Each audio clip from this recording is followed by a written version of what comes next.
Hello दोस्तों, मैं हरीश मिश्रा स्वागत करता हूं आपका अपने YouTube channel fine art education point में। कल की वीडियो में हमने देखा था कि कला से प्रमुख शब्दावली, कुछ शब्दावली मैंने तैयार करवाई थी पिछले वीडियो में। तो आज हम फिर से हाजिर हैं आपके लिए कुछ और कला से संबंधित शब्दावली लेकर के।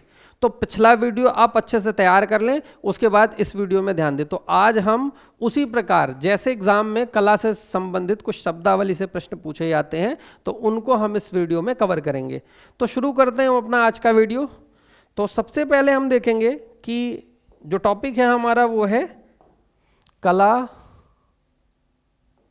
संबंधित प्रमुख शब्दावली।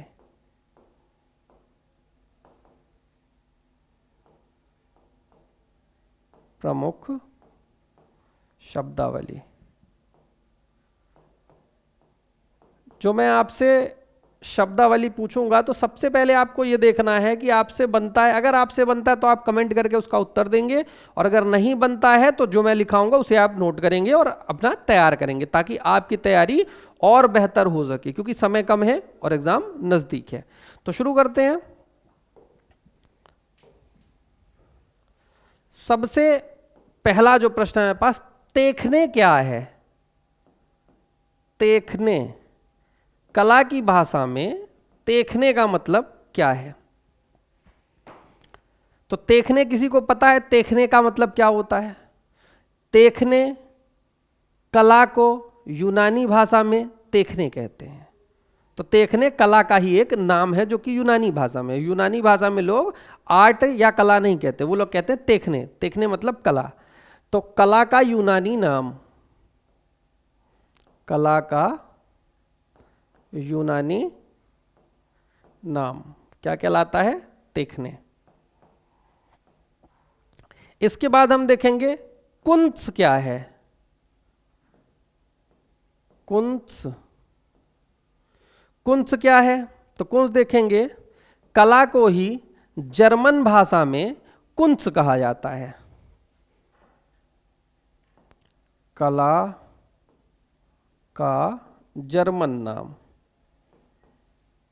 देखो यहां पर हम फंसते हैं, भैया आर्ट क्या है? आर्ट कला का अंग्रेजी नाम है, ये सबको पता है। कल क्या है? कला संस्कृत के कल धातु से बना हुआ है, तो वो भी बन जाएगा। यहां हम फंसते हैं, तो ध्यान रखना, देखने और कुंत्स। लिंसिड ऑयल, लिंसिड ऑयल किस माध्यम में प्रयुक्त होता है? तो जब हम तेल माध्यम में काम करते हैं तब हम लिंसिड ऑयल का प्रयोग करते हैं। तेल माध्यम का प्रयोग करते हैं। अब लिंसिड ऑयल की बात हो गई, तो हम यहां पर तारपीन की बात करेंगे। तारपीन क्या है? तारपीन एक तरह का तेल है जो रंग को पतला करने के काम आता है और ब्रश धुलने के काम आता है। तो तारपीन क्या है? रंग को पतला करने के काम आता है और ब्रश धुलने के भी काम आता है। और अगर पूछे कि तारपीन किससे प्राप्त होता है, तो चीड़ के पेड़ से प्राप्त होने वाली लीसा से तारपीन प्राप्त होता है। यह भी अच्छा प्रश्न है कि तारपीन किससे प्राप्त होता है। तो चीड़ के पेड़ से, चीड़ के पेड़ से प्राप्त होने वाली लीसा, चीड़ के पेड़ से प्राप्त होने वाली लीसा से हमें तारपीन प्राप्त होता है। ठीक है, आगे देखते हैं। जो पेंसिल होती है उसमें लिखा होता है HB। तो HB का पूरा नाम क्या है? तो H से हार्डनेस और B से ब्लैकनेस। हम ये देखेंगे, जब हम पेंसिल हमने पढ़ाई थी तो हमने हर चीज बताई थी कि पेंसिल शब्द किस भाषा से बना हुआ है, पेंसिल शब्द का अर्थ क्या होता है, पेंसिल में HB जो लिखा होता है उसका मतलब क्या होता है, पेंसिल में किस लकड़ी का यूज किया जाता है, ग्रेफाइट किन धातुओं का मिश्रण है या किन किन चीजों का मिश्रण है, इन सब के बारे में हमने उसमें बताया था। ठीक है, इसके बाद अगर आए फिल्बर्ट, क्या है फिल्बर्ट, तो हम ये देखेंगे कि ब्रश दो तरह से प्राप्त होते हैं। एक ब्रश होता है जो कि इस तरीके से उसके ब्रशिंग होती है, एक होता है जिसमें इस तरीके से चौड़े ब्रश होते हैं, इस तरीके से ब्रश होते हैं। तो जो ये गोल किनारे वाली तूलिका होती है, गोल किनारे वाली तूलिका, इसी को कहते हैं फिल्बर्ट। अगर पूछे कला की भाषा में फिल्बर्ट क्या है, तो फिल्बर्ट गोल किनारे वाली तूलिका को फिल्बर्ट कहते हैं। गोल किनारे वाली तूलिका, तूलिका मतलब ब्रश, जो गोल किनारे वाली तूलिका होती है उसे फिल्बर्ट कहते हैं। क्लियर है? इसके बाद आता है फिरका किसे कहते हैं। फिरका, एक फिरका और एक मुरक्का क्या है? देखो, फिरका फिरंगियों के द्वारा बनाया गया था, फिरंगियों मतलब अंग्रेजों के द्वारा। तो कंपनी शैली में जो एल्बम बनाए गए, एल्बम, चित्रों के एल्बम, किसमें? कंपनी शैली में, फिरंगी शैली, यानी अंग्रेजों के संरक्षण में जो बनाए गए उन्हें फिरका कहा गया, फिरंगियों का फिरका। फिरका क्या है? जो एल्बम, चित्रों का एल्बम है, फिरंगियों का फिरका, फिरंगियों का एल्बम फिरका कहलाया। और मुगलों का एल्बम मुरक्का, इसे भी, ये भी एल्बम ही है। ये कौन सा हो गया? मुगल शैली। मुगल शैली में चित्रों के एल्बम को मुरक्का कहा जाता था। तो मुगलों का मुरक्का और फिरंगियों का फिरका एल्बम ही है। ठीक है, इसके बाद आगे चलते हैं।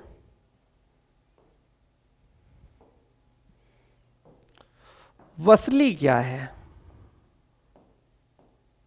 तो वसली देखेंगे, वसली एक प्रकार का कागज है जो कि इंग्लैंड से मंगाया जाता था। और इंग्लैंड से अगर ना हो तो नेपाल लिख देंगे, ठीक है? इंग्लैंड के बाद नेपाल से मंगाया जाता था। इसी प्रकार एक शब्द आता है लेपिस लाजुली, क्या है? लेपिस लाजुली, लेपिस लाजुली नीले रंग का पत्थर है, नीले रंग का पत्थर है जिसे पीस करके नीला रंग बनाया जाता था। तो लिपिस लाजुली क्या है? नीले रंग का पत्थर है। क्लियर? या कहें नीला रंग, नीला पत्थर ना हो तो लिख देंगे नीला रंग। किससे बनाया जाता था? तो नीला रंग लेपिस लाजुली से मंगाया जाता था, बनाया जाता था। और ये कहाँ से मंगाया जाता था? तो ये ईरान से मंगाया जाता था।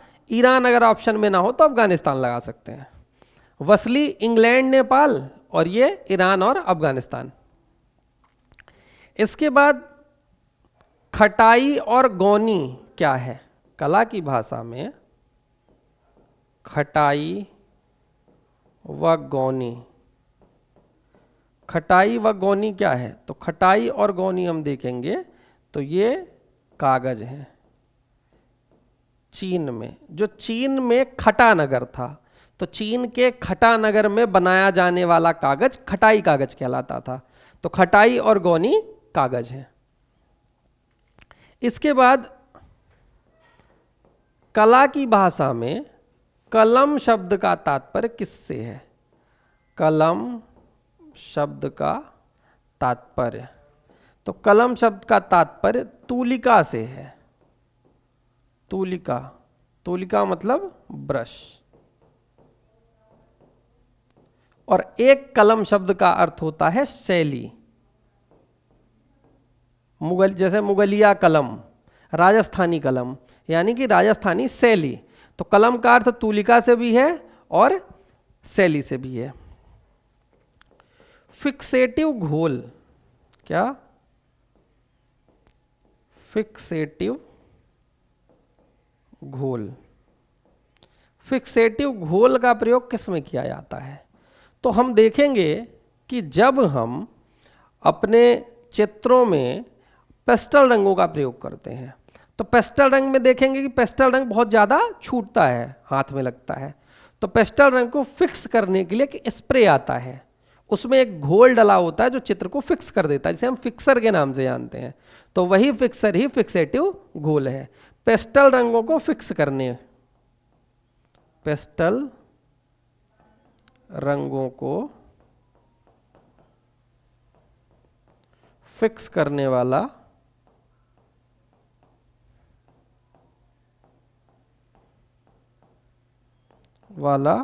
घोल क्या कहलाता है? फिक्सेटिव घोल। इसके बाद स्वर्णिम विभाजन।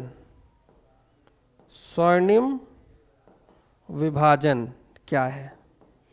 स्वर्णिम विभाजन एक तरह का अनुपात है। क्या है? अनुपात है। यानी कोई चीज किस रेशियो में होनी चाहिए उसका एक अनुपात है, जिसे स्वर्णिम विभाजन का सिद्धांत कहा जाता है। ये यूनान के लोगों के द्वारा दिया गया था। अगर यूनान लिखें, यूनान को ग्रीक कहा जाता था, तो ग्रीक वासियों द्वारा, और वो भी ऑप्शन में ना हो तो हम उसमें लिख सकते हैं कि यूक्लिड के द्वारा ये नियम दिया गया था। यानी कोई भी चीज अपने मन से नहीं, कितनी भी चौड़ी कितनी भी लंबी हो सकती है, उसका एक अनुपात बताया है उन्होंने। तो जैसे हम देखेंगे कि जो कैनवास होता है वो 2, 3, 4, 6 इसी तरीके से क्यों आते हैं, या हम कोई कमरा देखेंगे तो 10 बाई 10, 5 बाई 5, 6 बाई 6 इस तरीके से नहीं होते। आप तिरंगे का साइज देखो तो एकदम बराबर नहीं है चारों तरफ से। टीवी देखो तो टीवी भी एक बराबर नहीं होती। तो ये जो अनुपात है किसी भी धरातल को बांटने का, तो वो स्वर्णिम विभाजन सिद्धांत के अंतर्गत आता है। तो ये ध्यान रखना, स्वर्णिम विभाजन क्या है? अनुपात का सिद्धांत है। इसे ग्रीक या यूनान के लोगों ने दिया था, और ये ऑप्शन में ना हो तो हम क्या लिखेंगे? यूक्लिड ने दिया था। यूक्लिड ने दिया था। इसके बाद आगे चलते हैं। तो रिलीफ क्या है? रिलीफ, तो रिलीफ मतलब राहत होता है, लेकिन यहां पर रिलीफ का मतलब होता है मूर्तिकला से। मूर्तिकला में जो उभारदार मूर्ति होती हैं, उभारदार, जैसे अगर हम देखें तो सिक्का की बात करें तो जो हम सिक्का देखते हैं भारत के सिक्के कॉइन, तो उसमें पीछे जो अशोक स्तंभ बना होता है वो उभरा हुआ होता है थोड़ा सा, तो बहुत ही लो रिलीफ है, बहुत कम उभरा हुआ होता है। तो उस प्रकार जो दीवार से उभर करके कोई मूर्ति बनाई जाती है उसे हम रिलीफ पेंटिंग कहते हैं, सॉरी रिलीफ मूर्ति कहते हैं। तो रिलीफ क्या है? तो हम लिखेंगे उभारदार सतह। उभारदार सतह।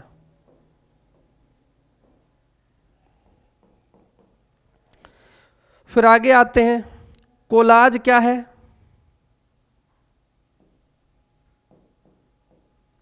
कोलाज तो कागज की कतरन से बनाया गया चित्र। जो मैगजीन आती है, न्यूज़पेपर आते हैं, उनको काट करके फिर उनको चिपका चिपका करके कलाकृतियां बनाई जाती हैं।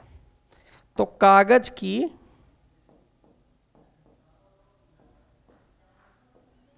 कतरन से बनाया गया चित्र क्या कहलाता है?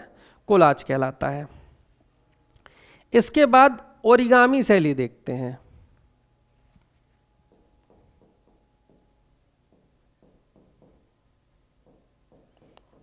ओरिगामी क्या है? ओरिगामी शैली हम देखेंगे कागज को मोड़कर, कोलाज में कागज को काट करके चिपकाया जाता है, और ओरिगामी में कागज को मोड़ करके कोई चीज बनाई जाती है। बचपन में हमने हवाई जहाज बनाया होगा, कागज को मोड़ करके हवाई जहाज बनाते थे। कागज को मोड़ करके हम चिड़िया बनाते थे। कागज को मोड़ करके हम नाव बनाते थे। तो ये सब क्या है? ये कागज को मोड़ करके कोई चीज बनाना ओरिगामी शैली के अंतर्गत आता है। कागज को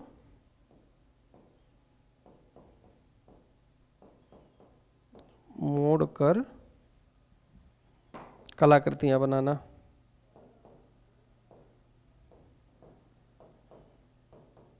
ओरिगामी शैली के अंतर्गत आता है। ठीक,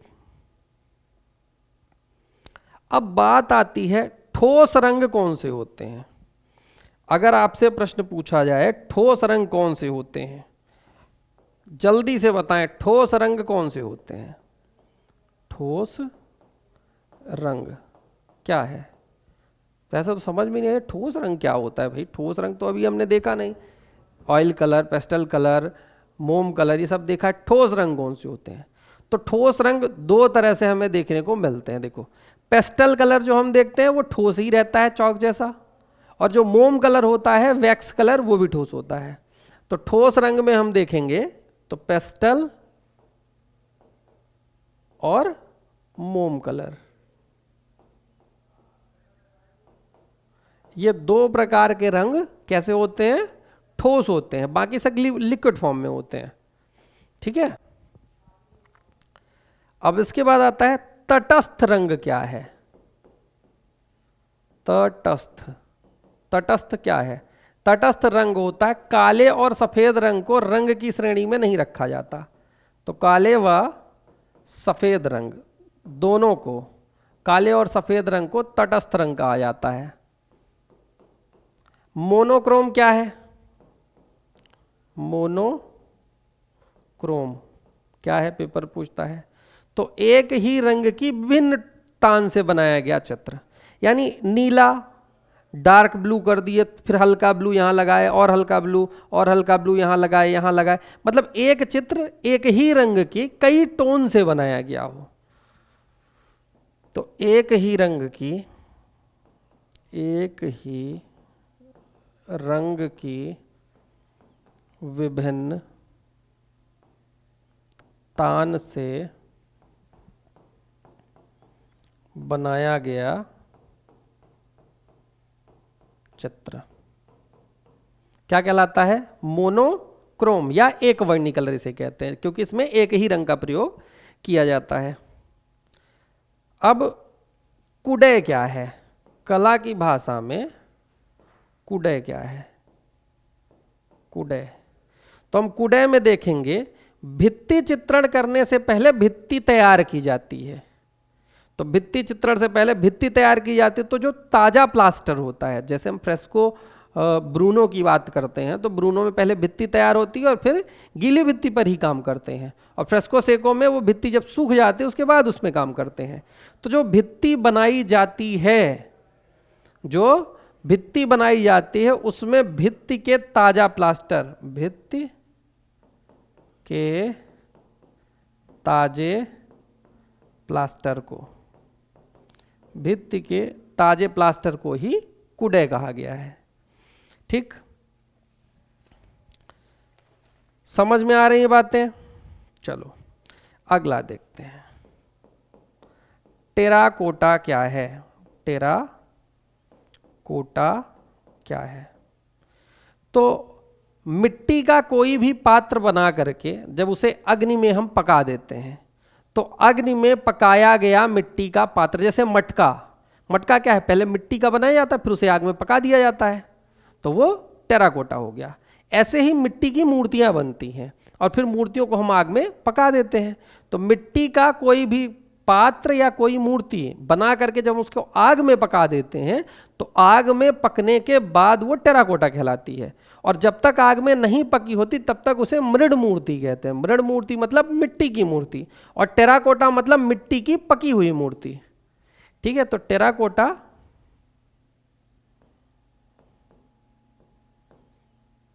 मिट्टी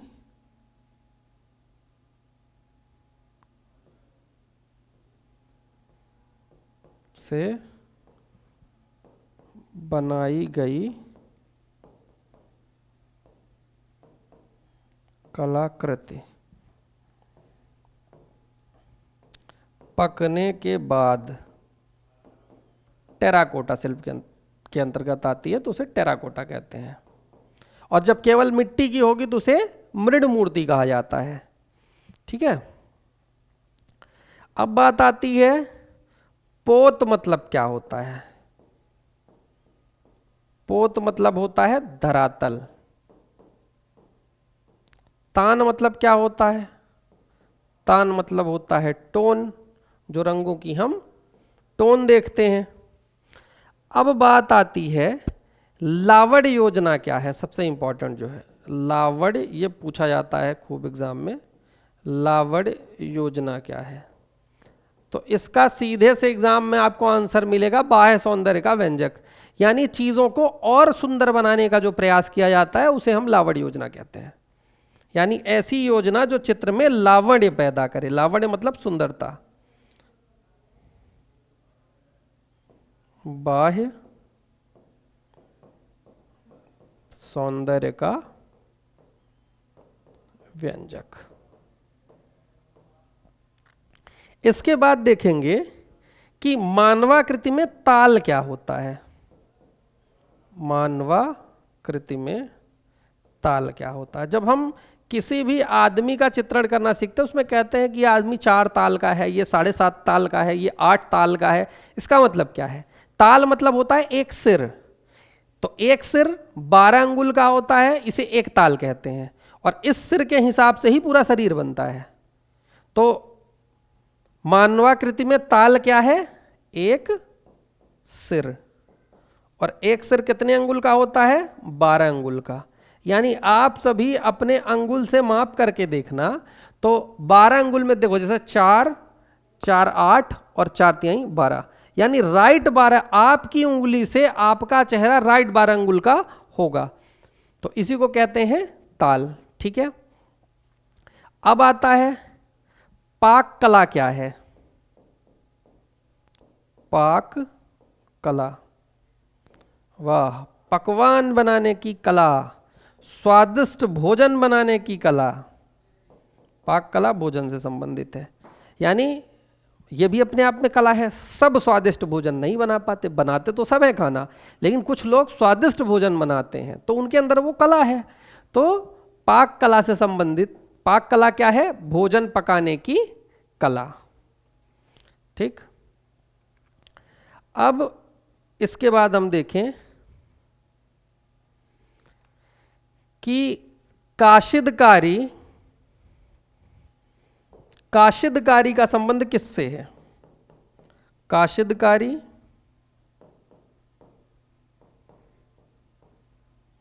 या चिकनकारी?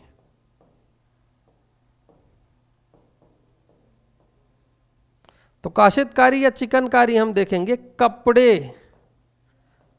कपड़े पर डिजाइन से संबंधित है। कपड़े पर डिजाइन से संबंधित है। ठीक है। तो ये वो प्रश्न है जो कला से संबंधित शब्दावली पूछी जाती है, तो आप इनको नोट करके तैयार कर लें, ताकि आपकी जो तैयारी है वो थोड़ी और बेहतर हो सके। और अगर इनमें से प्रश्न एग्जाम में पूछता है तो आपसे यहां से भी प्रश्न बन जाए। तो मिलते हैं नए वीडियो में नए टॉपिक के साथ, तब तक के लिए धन्यवाद।